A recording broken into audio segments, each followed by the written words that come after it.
आमीन। ऊंचा, ये आशीष आपकी है।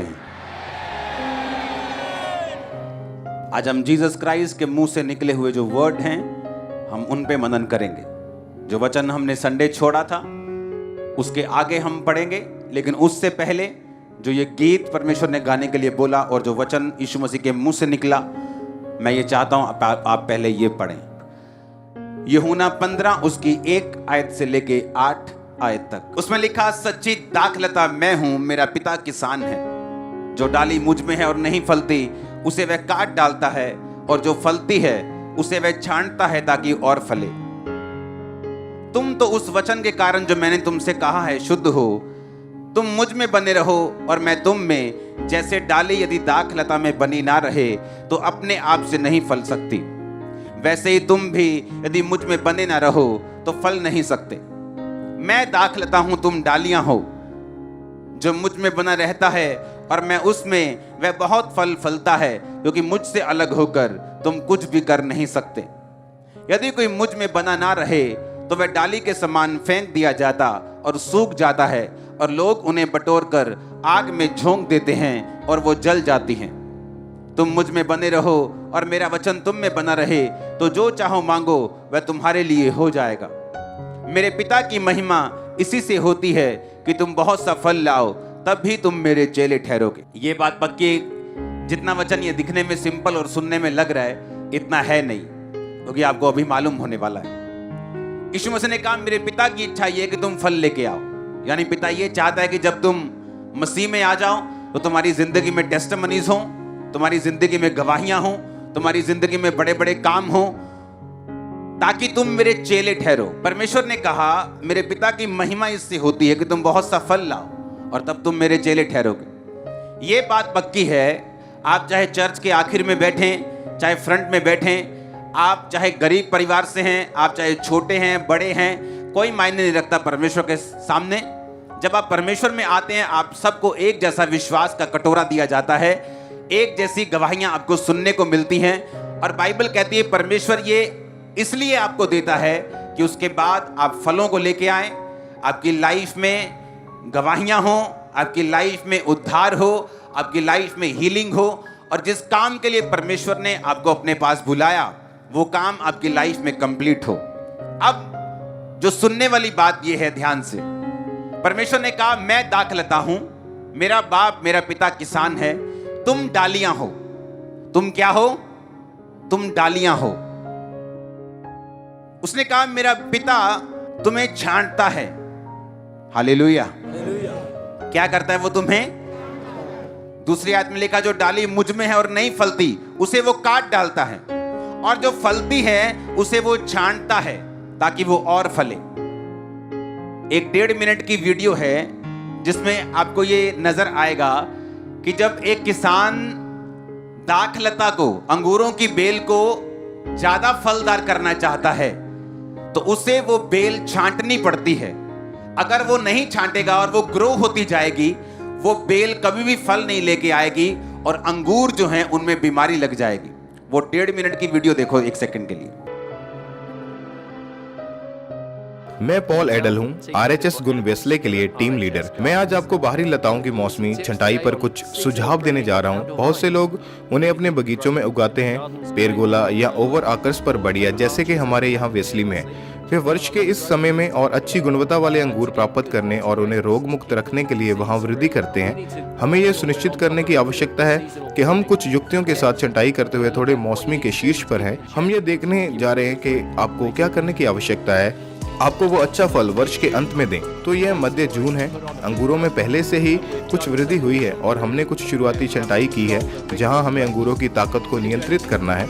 अगर हम हर जगह पत्तियों के साथ कुछ नहीं करते तो हर जगह काफी पेचीदा गंदगी के साथ छूट होता है, जिससे फफूंदी लगने की संभावना बढ़ जाती है और फिर बाद में बड़े गुच्छों पर बोटेटिस और बहुत सारे अंगूरों का उत्पादन होगा जो कि काफी छोटा होगा और शायद अधिक फैला हुआ बेल होगा। तो अगले साल ये इतना उत्पादन नहीं करता है, इसलिए थोड़ी छंटाई करके हम फसल को नियंत्रित करते हैं, हम रोग की संभावना को कम करते हैं और हम इस वर्ष अच्छे आकार के अंगूरों के साथ एक अच्छा स्वस्थ पौधा बनाते हैं। और भविष्य के वर्षों के लिए जिस तरह से हम उन्हें यहाँ उगाते हैं वह रॉड और स्पर सिस्टम पर है। इसलिए हमारे पास प्रत्येक सर्दियों में पुरानी लकड़ी की एक स्थायी छड़ होती है जो इसके साथ साथ स्पर्श बनाने के लिए वापस आ जाती है। अब हम 1 महीने पहले उस रॉड के साथ हर 10 या 15 सेंटीमीटर फैल गए हैं। हमने इसे केवल एक पार्श्व बर्स बनाने की इजाजत दी है, और अगर ये फूल रहा था तो हमने इसे फूलों के गुच्छों से परे पत्तियों तक बढ़ने की अनुमति दी थी, और फिर हमने इसे बंद कर दिया। अब हालांकि वे कुछ नई वृद्धि कर रहे हैं, कुछ द्वितीयक वृद्धि जहां से हमने उन कटों को पत्ती की धुरी से बनाया है, इसे फिर से शूट किया गया है। हमें नए अंकुर विकसित हो रहे हैं। हमें इस पार्श्व की लंबी लंबाई से अलग अलग जगहों पर आने वाले साइड शूट भी मिल रहे हैं। अब हमें जो करने की जरूरत है वो ये है कि हमने सुनिश्चित करना है कि पेचीदा गंदगी या अधिक फूलों की कलियों का उत्पादन ना हो। हम साइड शूट को नए विकास के केवल एक पत्ते तक छोटा करना चाहते हैं, जिसे हमने कुछ हफ्ते पहले काट दिया। इसे अच्छा और स्वस्थ रखने से आएगा और इन जोरदार लताओं पर पूरे गर्मियों में इसे कई बार दोहराएगा। उम्मीद है इन टिप्स के साथ आप अपने बगीचे में बेल से निपटने के लिए आत्मविश्वास महसूस करेंगे।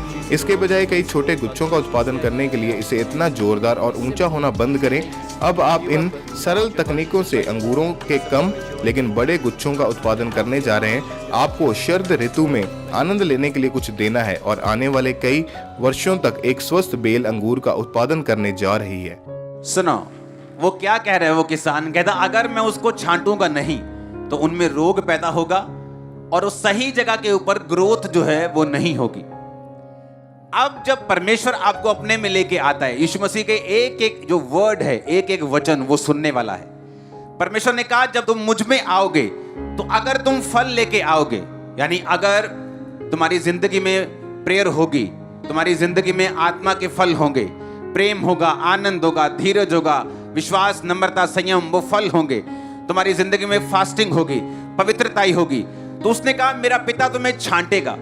और जब वो तुम्हें छांटेगा तो तुम्हें दुख होगा, तुम्हें लगेगा कि मेरा पिता मुझे क्यों छांट रहा है, मैं तो अच्छी तरह से चल रहा हूं, फिर भी मेरे जीवन में दुख क्यों है। मैं तो प्रार्थना भी कर रहा हूं, मैं तो रोजे भी रख रहा हूं, मैं तो टाइथ भी दे रहा हूं, मैं तो पवित्रताई में भी हूं, लेकिन क्यों ये पेन, ये दुख मुझे छोड़ के नहीं जा रहा? क्योंकि परमेश्वर आपके प्रेजेंट को नहीं देख रहा, वो आपके फ्यूचर को देख रहा है। उसे दिख रहा है कि आप आने वाले समय में बहुत जबरदस्त रीति के साथ फल लेके आने वाले हो, उसे ये दिख रहा है। लेकिन अगर आप फ्यूचर में फल चाहते हैं, अगर आप इस किसान की वीडियो आप इंटरनेट पे सर्च करना कि जब एक डाली को वो चाहता है कि बहुत सा फल लेके आए, तो वो कहता है मुझे छांटना पड़ता है ताकि वो नियंत्रण में रहे और जो फल आए वो पूरा आए। अब परमेश्वर ने कहा अगर तुम मेरी डालियां हो और मैं तुम्हारी दाखलता हूं, मैं अंगूरों की वेल हूं, तुम मेरी डालियां हो, तो मेरा पिता जब तुम फल लेके आओगे, जब तुम अच्छा काम करोगे, जब तुम परमेश्वर में चलोगे, वो तुम्हें छांटेगा, वो तुम्हारी छंटाई करेगा। और छंटाई किसी भी विश्वासी को पसंद नहीं है। जब परमेश्वर आपकी छंटाई करता है, दाऊद की छंटाई की गई, यूसुफ की छंटाई की गई, जब उसे गड्ढे में डालकर बेच दिया गया, उसे लगता था परमेश्वर ने मुझे छोड़ दिया, लेकिन परमेश्वर ने उसे छोड़ा नहीं था। ये उसकी छंटाई का टाइम आ चुका था, क्योंकि परमेश्वर ये चाहते थे कि आने वाले समय में ये बहुत सा फल लेके आए। आपको ये दिमाग में रखना है। अगर आप ये दिमाग में नहीं रखेंगे तो शैतान आपका फायदा उठाएगा। दिमाग में रखना है कि परमेश्वर का वचन क्या कहता है कि मैं बहुत सा फल लेके आऊं, बहुत सा। अपने आंखों को बंद करके अपने दिल में बोलो, परमेश्वर मुझसे ये चाहता है कि मैं बहुत सा फल लेके आऊं। आमीन। अब परमेश्वर ने फल लाने का तरीका बता दिया कि अगर तुम फल लेके आओगे और अगर तुम बहुत सा फल लेके आना चाहते हो तो मेरा पिता तुम्हें छांटेगा। जब मेरा पिता तुम्हें छांटेगा तो तुम दुख नहीं मनाओगे। जब वो तुम्हारी प्रार्थनाओं का उत्तर तुम्हारे हिसाब से नहीं देगा, तुम दुख नहीं मनाओगे। जब वो ऐसे लोगों को तुम्हारी जिंदगी से दूर करेगा जो फ्रूटफुल नहीं है लेकिन तुम्हारे लिए खतरनाक है, लेकिन तुम नहीं चाहते वो दूर हो, तो तुम दुख नहीं मनाओगे। तुम छंटनी में परमेश्वर का साथ दोगे, क्योंकि यीशु मसीह के नाम में मैं आपको फल लाता हुआ देख रहा हूं। आप मेरी बातों को समझ रहे कि नहीं? परमेश्वर ने कहा ये दिमाग में वचन रखना है कि परमेश्वर ने कहा कि मेरा पिता ये चाहता है, मेरा पिता जब तुम्हें छांटता है तो उसके दिमाग में ये है कि तुम बहुत सा फल लेके आओ। कई बार वो तुम्हें तुम्हारी बाजू में पेन देगा ताकि उस पेन के चक्कर में तुम प्रार्थना बढ़ा सको और उस प्रार्थना के जरिए तुम्हारा परिवार मसीह में आ सके। कई बार वो तुम्हें निराशा देगा ताकि उस निराशा के चक्कर में तुम परमेश्वर के और करीब हो जाओ और वो तुम्हारी जिंदगी को पूरी रीति से बदल के तुम्हारे द्वारा पूरे रिश्तेदारों को, पूरे नगर को बचा सके। उसने कहा मैं तुम्हें छांटूंगा ताकि तुम बहुत सा फल लेके आओ। जब परमेश्वर तुम्हें छांटे तो दुख नहीं मनाना। आमीन। अपने पड़ोसी को बोलो, जब परमेश्वर तुम्हारी छंटाई करे तो दुख नहीं मनाना। आमीन। ऊंची आवाज से बोलो आमीन। परमेश्वर ने कहा जो डाली मुझ में है और नहीं फलती उसे वो काट डालता है। हालेलुया। 6 आयत में लिखा है यदि कोई मुझ में बना ना रहे तो वह डाली के समान फेंक दिया जाता और सूख जाता और लोग उन्हें बटोर कर आग में झोंक देते हैं और वो जल जाती है। यीशु मसीह ने क्यों नहीं कहा कि मैं आम का पेड़ हूं और तुम मेरी ब्रांचेस हो?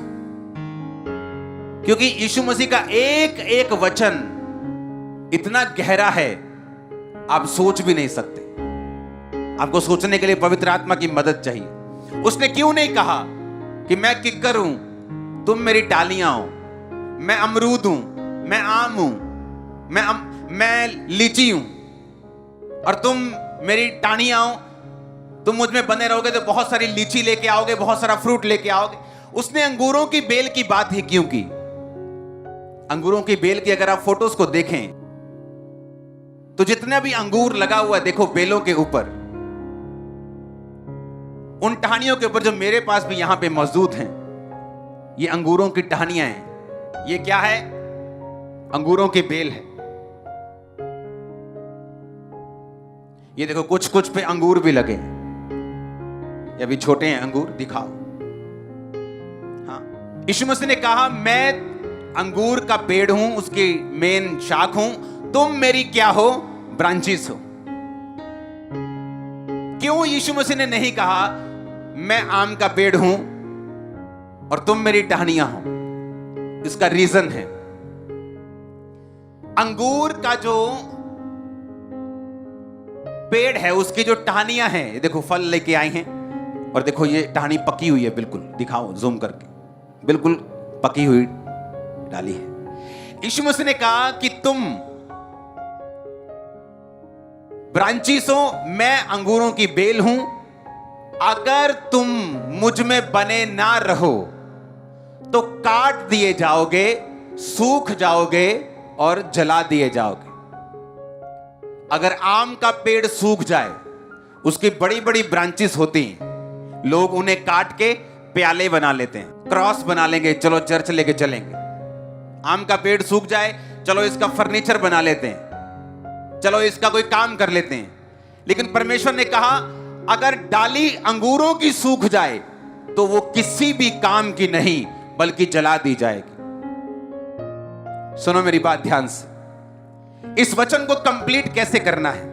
इस वचन को कंप्लीट करता है मत्ती 5:13। जीसस ने कहा तुम पृथ्वी के नमक हो। अगर नमक का स्वाद बिगड़ जाए तो फिर वो किस वस्तु से नमकीन किया जाएगा? फिर वो किसी काम का नहीं कि बाहर फेंका जाए और मनुष्यों के पैरों के नीचे रौंदा जाए। परमेश्वर ने कहा तुम पृथ्वी का क्या हो? नमक हो। उसने ये नहीं कहा तुम एक शानदार कुर्ता हो, तुम एक शानदार कमीज हो, तुम एक शानदार कपड़ा हो। क्योंकि अगर एक शानदार कपड़ा तन पे नहीं रहता तो मम्मी काट कर उसकी छोटी बहन की फ्रॉक बना देती जब वो फट जाए। जो लोगों के पास ज्यादा पैसा नहीं होता उनको मालूम है कैसे बनाती हैं। पर्दे की फ्रॉक बना देते, पर्दा फट गया उसकी फ्रॉक, अच्छा फ्रॉक भी फट गई उसका पोचा भी चला गया, उसके बाद भी वो काम आता रहता कपड़ा। लेकिन परमेश्वर ने कहा तुम कपड़ा नहीं हो, तुम नमक हो। कहता अगर नमक खराब हो गया तो फिर धत तेरे की, वो किसी काम का नहीं, मनुष्यों के पैरों के नीचे रौंदा जाएगा। उसने कहा अगर वो व्यभिचार, वो गलती, अविश्वासी करे तो हो सकता है उसकी जिंदगी किसी ना किसी काम आ जाए। लेकिन अगर एक विश्वासी बिगड़ जाएगा तो वो किसी काम का नहीं, वो पैरों के नीचे रौंदा जाएगा, अविश्वासी से बुरी हालत हो जाएगी और वो किसी काम का नहीं होगा। मसीह में आने के बाद सिनेरियो चेंज हो गया। मसीह में आने के बाद सारी परिस्थिति बदल गई। परमेश्वर ने कहा अब तुम अंगूरों की बेल की टाहनियां हो, पर यह बात अब तुम याद रखना, तुम मुझ में हो तो फलते रहोगे। जिस दिन मुझसे बाहर हुए तो इस टहनी की तरह तुम फेंक दिए जाओगे, उसके बाद सूख जाओगे और उसके बाद इसका कोई फर्नीचर नहीं बनेगा, इसका कोई काम नहीं होगा, सीधा जला दिए जाओगे और ये किसी काम नहीं आएगी। हालेलुया। कितने इन बातों को समझ रहे हैं? इसीलिए परमेश्वर ने कहा तुम टाहनियां हो, तुम ब्रांचेस हो, लेकिन किसकी? अंगूरों की। कि अगर तुम क्रिश्चियन होके बिगड़ गए तो तुम्हारी हालत अविश्वासियों से भी बुरी होगी, तुम्हारी हालत दूसरे लोगों से भी ज्यादा खराब होगी, तुम उनसे भी कहीं अधिक गरीबी और श्राप और बीमारियों के नीचे होगे, क्योंकि परमेश्वर ने कहा तुम मुझसे अलग होकर कुछ नहीं कर सकते। परमेश्वर ने कहा तुम पाप में थे और मुझ में आए, अगर फिर पाप में चले गए इससे अच्छा होता कि तुम आते ही नहीं, क्योंकि सच्चाई को जानकर पाप में जाना आपकी हालत को 7 गुना बुरा करता है। वचन इस प्रकार बाइबल में कहता है। इसलिए परमेश्वर ने कहा तुम टाहनियां हो, तुम नमक हो। अगर नमक बिगड़ गया, अगर नमक में रेत मिल गई, अगर नमक का स्वाद बिगड़ गया, तो कोई दुनिया की सियानी औरत, डॉक्टर, साइंटिस्ट उस नमक को ठीक नहीं कर सकता। वो बिगड़ गया, अब वो कोई काम का नहीं। अब वो पैरों के नीचे लिखा फेंक दिया जाएगा और मनुष्यों के पैरों के वो नीचे आएगा। कितने इन बातों को समझ रहे हैं? इसलिए परमेश्वर ने कहा तुम मैं अंगूरों की बेल हूं, तुम मेरी टहनियां हो, तुम मेरी ब्रांचेस हो। अगर तुम फले तो मेरा बाप तुम्हें छांटेगा, वो तुम्हें छांटेगा ताकि तुम और फल लेके आओ, अगले सीजन और फल लेके आओ, अगले सीजन और फल लेके आओ। जो मेरे पिता के वचन पे रहेगा हर सीजन में नया फल और बड़ा फल लेके आएगा। पिता का वचन कहते हैं यीशु मसीह के नाम में जो वफादारी के साथ उसके वचनों पे खड़े हैं, आप और आपका परिवार 100 गुना फलों को लाने के लिए और शॉक सरप्राइज देने के लिए तैयार हो जाओ। आमीन। मेरे को ऊंचे वाला चाहिए चर्च। मैंने कहा आमीन, मेरे को और ऊंचे वाला चाहिए। Hallelujah, hallelujah.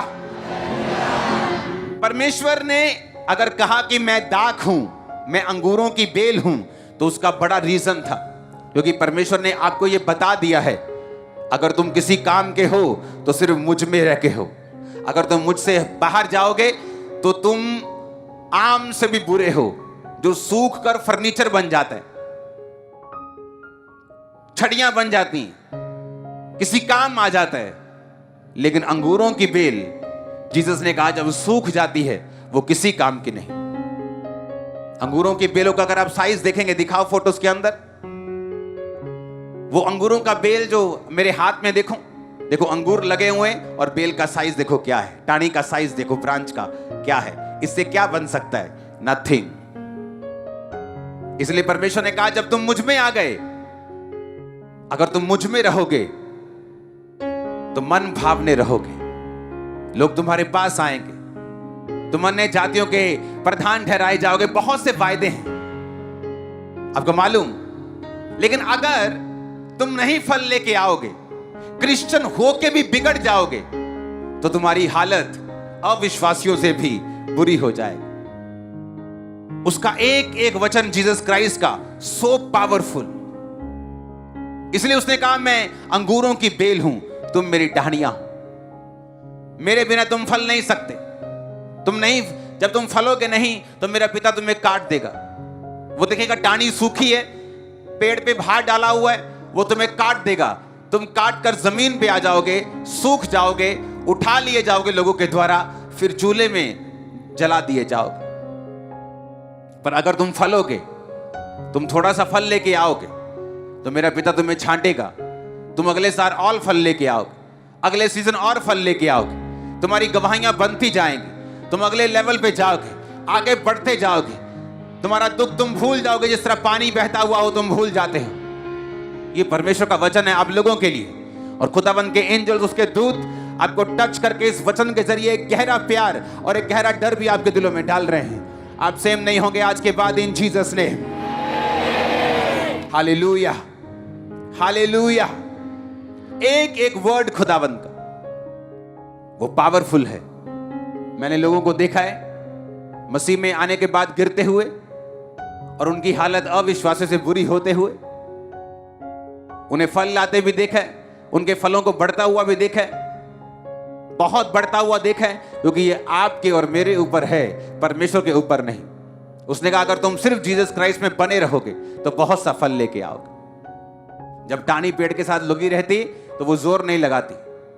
आपने किसी टानी का जोर लगता हुआ नहीं देखेगा, ये पेड़ पे जोर लगा रही है फल लाने के लिए। वो सिर्फ जीसस क्राइस्ट में अगर बनी है, वो पेड़ में अगर बनी हुई है, जस्ट बने रहना है। चर्च आना, वचन को सुनना, प्रार्थना को करना, जो वचन मालूम होते हैं उनको कंप्लीट करना, उनको पूरा करना, जस्ट यही काम आपने करना है। परमेश्वर ने कहा अगर तू विश्वास करेगी तो मेरी महिमा को देखेगी। उसने कहा प्रभु इतनी छोटी सी बात कि अगर मैं सिर्फ विश्वास करूंगी तो मेरा मरा हुआ भाई भी जिंदा हो सकता है। उसी तरह परमेश्वर ने कहा अगर तू सिर्फ मुझ में बना रहेगा तो तू बहुत सा फल लेके आएगा।